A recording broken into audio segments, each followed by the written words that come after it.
English classes में आप सभी का हार्दिक अभिनंदन है। जैसा कि पिछले वीडियो में मैंने बताया था कि इंटर परीक्षा 2021 की तैयारी स्टेप बाय स्टेप करनी है और उसमें 5 नंबर, 4 नंबर, 8 नंबर जैसे जैसे मार्क्स हैं वैसे वैसे तैयारी करना है। एक ही बार 100 नंबर की तैयारी में नहीं लगना है। तो इसके लिए हमने पिछले वीडियो में एप्लीकेशन राइटिंग के बारे में बताया है जो 5 मार्क्स का आता है, और उसके बाद 2 वीडियो ग्रामर का डाले हैं। उसको बढ़िया से देखिएगा, पढ़िएगा, नोट कीजिएगा, वो बहुत ज़रूरी है आपके चैप्टर सिंथेसिस और एनालिसिस के लिए। और भी मेरे पहले के वीडियो हैं ग्रामेटिकल संबंधित, पार्ट्स ऑफ स्पीच से रिलेटेड, वो आप जाकर देख सकते हैं, डिस्क्रिप्शन बॉक्स में उसका दिया हुआ। तो आज हम लोग देखेंगे पोएट्री में सबसे पहले पोएम नंबर 5 एन एपिथेट। ऐसा क्यों? ऐसा इसलिए कि हम ये चाहते हैं कि जो पोएम एग्जाम से रिलेटेड इम्पोर्टेंट है उसको पहले पढ़ लिया जाए और जो थोड़ा कम इम्पोर्टेंट है उसको बाद में। इसलिए सबसे पहले हम आपको बता रहे हैं एन एपिथेट के बारे में। पोएम नंबर 5 है ये एन एपिथेट। तो आइए जानते हैं एन एपिथेट के बारे में। तो इसके पोएट हैं, इसके पोएट का नाम है वाल्टर डे ला मेयर। ये आपको याद रखना होगा, पोएट का नाम वाल्टर डे ला मेयर। इनकी 2 प्रसिद्ध रचनाएं हैं, सॉन्ग्स फॉर चिल्ड्रन,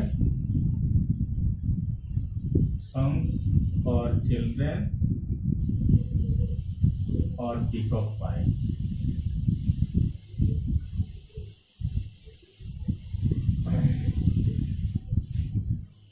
पीकॉक पाई ये जो रचनाएं हैं ये आपको याद रखना होगा। ऑब्जेक्टिव में ये पूछा जा सकता है कि सॉन्ग्स फॉर चिल्ड्रन और पीकॉक पाई किसकी रचना है, तो ये आपको ध्यान में रखना होगा। तो आइए पोएम शुरू करने से पहले कुछ क्वेश्चन है जो प्री रीडिंग क्वेश्चन जिसको कहा जाता है उसके बारे में डिस्कस करते हैं। फर्स्ट है इसमें, kings and rulers built memorials in the memory of their near and dear ones. कि पहले राजा लोग या शासक जो होते थे वो अपने नज़दीकी रिश्तेदारों के लिए स्मारक बनवाते थे। How do common man remember their friends and relatives who have died. सामान्य लोग अपने रिश्तेदारों को कैसे याद कर सकते हैं, कैसे याद करते हैं। तो इसी से रिलेटेड दूसरा क्वेश्चन है, you might have come across some lines of verse written on a grave or on a memorial. आप किसी कब्र पर या स्मारक पर कुछ लिखा हुआ पाते हैं। व्हाट इज दिस कार्ड, इसे क्या कहा जाता है? तो उसी को कहा जाता है एपिथेट। जो किसी कब्र पर लिखा हुआ नोट रहता है उसी को कहते हैं एपिथेट। उसका क्या इंपॉर्टेंस है? तो वो उस आदमी की जो इस दुनिया में नहीं है उस आदमी के बारे में वर्तमान समय के लोगों से जोड़ता है। व्हाट इज द इम्पोर्टेंस, तो ये मैंने बता ही दिया। तो आइए अब पोएम में चलते हैं। पोएम क्या है? Here lies a most beautiful lady. कवि कहते हैं कि यहाँ एक बहुत ही सुंदर महिला पड़ी हुई है, यानी कि उस सुंदर महिला के कब्र के पास बैठे हुए हैं और ये बात कह रहे हैं। Light of step and hearts was sea. उसका बहुत ही अच्छा स्वभाव था और वो किसी पर टिप्पणी नहीं करती थी। इधर उधर घूमती थी लेकिन कभी किसी पर कोई टिप्पणी नहीं करती थी। I think she was the most beautiful lady That ever was in the West country। मैं मानता हूँ कि वह पश्चिमी देश की सबसे सुंदर महिला थी। बट थे लेकिन किसी के प्रति कोई टिप्पणी नहीं करती थी। I think she was the most beautiful lady that ever was in the west country. कवि कहते हैं कि मैं मानता हूँ कि वह पश्चिमी देश की सबसे सुंदर महिला थी। बट ब्यूटी वनिशेज, लेकिन सुंदरता का विलोपन होता है। ब्यूटी पासेज, सुंदरता इस प्रकृति से गुजरती है। हाउएवर रेयर इट बी, चाहे यह कितना ही विरल हो। And when I crumble, who will remember this lady of the west country. और कभी कहते हैं अंत में कि जब मैं मर जाऊंगा, मैं मृत्यु को प्राप्त होऊंगा, तो इस महिला को, पश्चिमी देश की इस महिला को कौन याद रखेगा। यहाँ कवि का तात्पर्य है कि वह एक इपिथेट के रूप में, उस महिला के लिए इपिथेट के रूप में यहाँ भूमिका निभा रहे हैं। तो ये है आपका पोएम एन एपिथेट। अब इससे संबंधित परीक्षा में समरी लिखने के लिए आता है। आइए देखते हैं कि समरी कैसे लिखा जाएगा। ये 5 मार्क्स का होता है। तो समरी के लिए आप कॉपी में इसको बढ़िया से नोट कर लेंगे और इसको याद कर लेंगे, समझ लेंगे, क्योंकि ये परीक्षा में 5 नंबर का आता है और जरूर आएगा।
पहला लाइन इसमें लिखेंगे समरी में, एन एपिथेट पोएम का जो नाम है has been composed by Walter de la Mare. किसी भी पोएम का समरी इसी तरह से फर्स्ट लाइन लिखेगा। अब इसके बाद पोएम में देखेंगे तो एपिथेट क्या है।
बना था मॉडल पर मुझे